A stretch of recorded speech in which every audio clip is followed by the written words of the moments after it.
इस वक्त हमारे साथ मौजूद हैं पूर्व मंत्री व विधायक सीपी सिंह जी। शुक्रवार की जो घटना रांची में घटी है उसको किस रूप में आप देखते देखिए, ये बहुत बड़ा षड्यंत्र था और यह षड्यंत्र पूरे भारत के अंदर था। रांची में भी षड्यंत्र के तहत ये सारे के सारे शांति दूत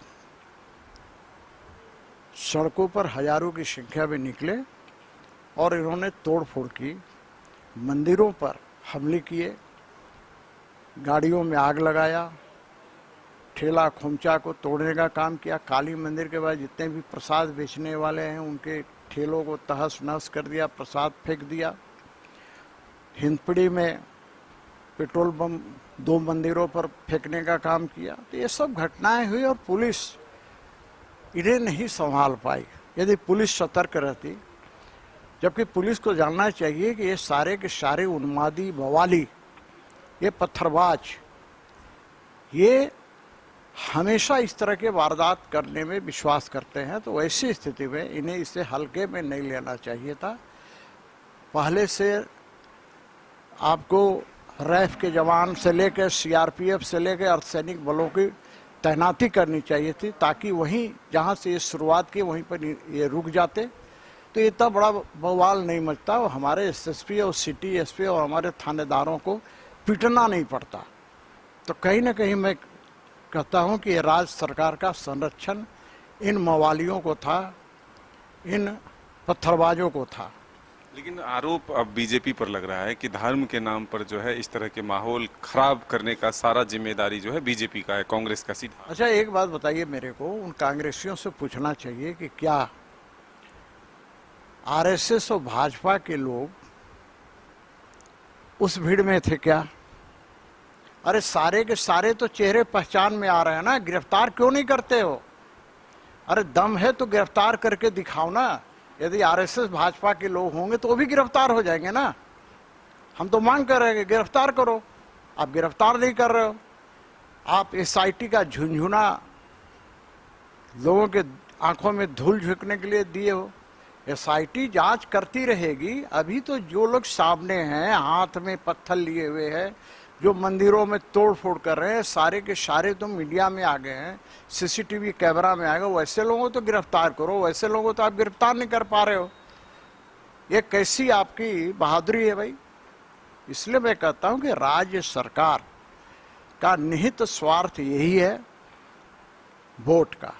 लेकिन एक और महत्वपूर्ण सवाल, सत्ताधारी दल के ही एक विधायक हैं जो मुआवजे की भी मांग करते हैं और सिटी एसपी पर सवाल खड़ा करते हैं कि उन पर पहले से संदेह था, उनकी पोस्टिंग कैसे हो गई। अब कैसे हो गई ये तो मैं नहीं जानता।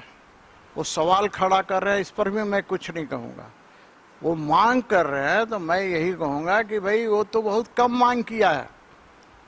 ये कांग्रेस के लोग, जेएमएम के लोग और लोग तो मांग करेंगे कि इन्हें शहीद का दर्जा दिया जाए, इनकी मूर्ति चौक चौराहों पर लगाई जाए और इन्हें भारत रत्न की उपाधि से मरणोपरांत दिया जाए और पेंशन दिया जाए। जिस प्रकार झारखंड आंदोलनकारियों को, जेपी आंदोलनकारियों को पेंशन दिया जा रहा है, उसी प्रकार जितने पत्थरबाज थे इनको चिन्हित कर एक आयोग बैठाना चाहिए इन्हें, और इन्हें चिन्हित कर ये सारे पत्थरबाजों को पेंशन देने का भी काम करना, ये भी डिमांड उठेगी। सीपी सिंह पर आरोप लग रहा है कि जब घटना हो रही थी उसके जस्ट बाद मंदिर के पास पहुंचकर माहौल बिगाड़ने की कोशिश की। अरे भैया, सीपी सिंह मंदिर जाना मना है क्या? सीपी सिंह मंदिर नहीं जाएगा तो कहाँ जाएगा?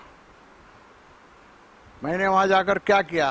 वो सारे फुटेज तो होंगे ना। यदि है, यदि सीपी सिंह दोषी है तो कार्रवाई करो। भैया क्या माहौल बिगाड़ा सीपी सिंह ने? सीपी सिंह तो चुपचाप गया वहां पर, भजन कीर्तन में भाग लिया और फिर वहां से चला आया, इतना ही तो किया। जांच कमेटी जो बनी है, क्या इस पे भरोसा है कि सब कुछ सही हो? अरे भैया, जांच कमेटी तो मैंने कहा ना, आंख में धूल झोंकने के लिए दिया है भाई। कौन सी जांच कमेटी? जांच कमेटी तो तब बनती है ना जब सामने कुछ हुआ ही नहीं हो, कुछ दिखा ही नहीं हो, अदृश्य हो। अदृश्य शक्तियों ने किया है तो आप अदृश्य शक्तियों के जांच कीजिए ना कि अदृश्य शक्तियां कौन थी, किसने भड़काया।